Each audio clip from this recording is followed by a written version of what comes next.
জামায়াত সরকারে আসতে পারলে কওমি দেওবন্দি ও সুন্নিয়ত মাদ্রাসার অস্তিত্ব রাখবে না।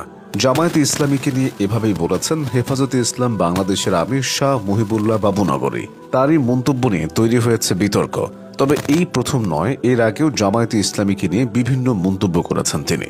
একবার এক আলোচনা সভায় তিনি বলেছিলেন, বাংলাদেশ জামায়াতে ইসলামী একটি ভণ্ড ইসলামী দল। তারই মন্তব্য ঘিরেও তখন বিতর্কের সৃষ্টি হয়েছিল। রাজনীতিতে হেফাজতে ইসলাম বাংলাদেশ একটি গুরুত্বপূর্ণ দল। এই দলের সাবেক আমির জুনায়েদ বাবুনগরীর এক ডাকেই শাপলা চত্বরে লাখ লাখ মানুষ এসে জমায়েত হয়েছিল। হেফাজতে ইসলাম বাংলাদেশের বর্তমান আমিরের নাম শাহ মুহিবুল্লাহ বাবুনগরী। এর আগে দলটির আমির ছিলেন জুনায়েদ বাবুনগরী। জুনায়েদ বাবুনগরীর ইন্তেকালের পর হেফাজতে ইসলাম বাংলাদেশের নতুন আমির নির্বাচিত হন মুজাহিদে মিল্লাত হযরত মাওলানা মুহিবুল্লাহ বাবুনগরী। এর আগে সংগঠনটির প্রধান উপদেষ্টা ছিলেন আল্লামা মুহিবুল্লাহ। মাওলানা জুনায়েদ বাবুনগরী ও মুহিবুল্লাহ বাবুনগরী দুজনের সম্পর্কে আপন মামা ভাগ্নে। শাহ মুহিবুল্লাহ বাবুনগরী জন্মগ্রহণ করেন 1935 সালে। তিনি চট্টগ্রামের ফটিকছড়ি উপজেলার দৌলতপুর ইউনিয়নের ঐতিহ্যবাহী বাবুনগর গ্রামের এক সম্ভ্রান্ত ও ঐতিহাসিক মুসলিম পরিবারে জন্মগ্রহণ করেন। তার পিতা আরেফে রব্বানী আল্লামা শাহ হারুন বাবুনগরী। তিনি বাবুনগর মাদ্রাসার প্রতিষ্ঠাতা।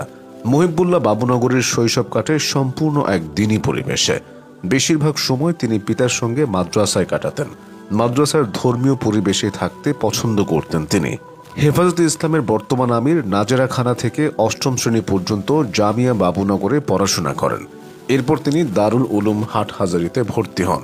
সেখানে নবম শ্রেণী সম্পন্ন করেন। এরপর উচ্চতর শিক্ষা অর্জনের জন্য তিনি দারুল উলুম দেওবন্দে গমন করেন। দেওবন্দে গিয়ে তিনি পুনরায় হেদায়া আওয়ালাইন জামায়াতে ভর্তি হন। এরই মধ্যে তিনি 1 বছর ফুনুনাতের কিতাব পড়েন এবং হাদিস শিক্ষা গ্রহণ করেন। 1959 সালে ইংরেজিতে কৃতিত্বের সহিত দাওরায়ে হাদিস সম্পন্ন করেন তিনি। সেখানে তিনি হুসাইন আহমদ মাদানী রহমতুল্লাহি আলাইহের কাছে হেদায়া আখিরাইনের সর্বশেষ দর্স গ্রহণ করেন। এছাড়াও সৈয়দ মাওলানা ফখরুদ্দিন রহমতুল্লাহি আলাইহের কাছে বুখারী শরীফ এবং আল্লামা ইব্রাহিম বালিয়াবির কাছে মুসলিম শরীফ ও তিরমিজি শরীফ শিক্ষা নেন।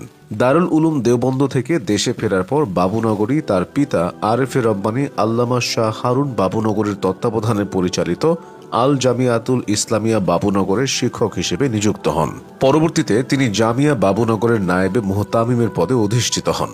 বর্তমানে তিনি বাংলাদেশের প্রথম সারির মুরব্বীদের মাঝে অন্যতম। তিনি চরমোনাইয়ের মরহুম পীর সৈয়দ মোহাম্মদ ফজলুল করিম রহমতুল্লাহি আলাইহের জীবদ্দশায় ইসলামী শাসনতন্ত্র আন্দোলনের প্রেসিডিয়াম সদস্য ছিলেন। মুফতি আমিনী রহমতুল্লাহি আলাইহের জীবদ্দশায় তিনি ইসলামী ঐক্যজোট এবং ইসলামী আইন বাস্তবায়ন কমিটির সাথেও সম্পৃক্ত ছিলেন। এরপর তিনি হেফাজতে ইসলামের সিনিয়র নায়েবে আমির ছিলেন। পরবর্তীতে হেফাজতের ঘোষিত কমিটির 16 সদস্য বিশিষ্ট উপদেষ্টা কমিটির প্রধান উপদেষ্টা হিসেবে নিযুক্ত হন। আর সর্বশেষ হেফাজতের আমির নিযুক্ত হন বাংলাদেশের ইসলামী অঙ্গনের পরিচিত মুখ আল্লামা শাহ মুহিবুল্লাহ বাবুনগরী। ব্যক্তিগত জীবনে তিনি ফটিকছড়ি থানার ধর্মপুরের মরিয়ম বেগমের সাথে বিবাহ বন্ধনে আবদ্ধ হন। তার ঘরে 3 ছেলে ও 8 মেয়ে রয়েছে। তিনি খুব কম মন্তব্য করলেও তার মন্তব্য ঘিরে আলোচনার সৃষ্টি হয়।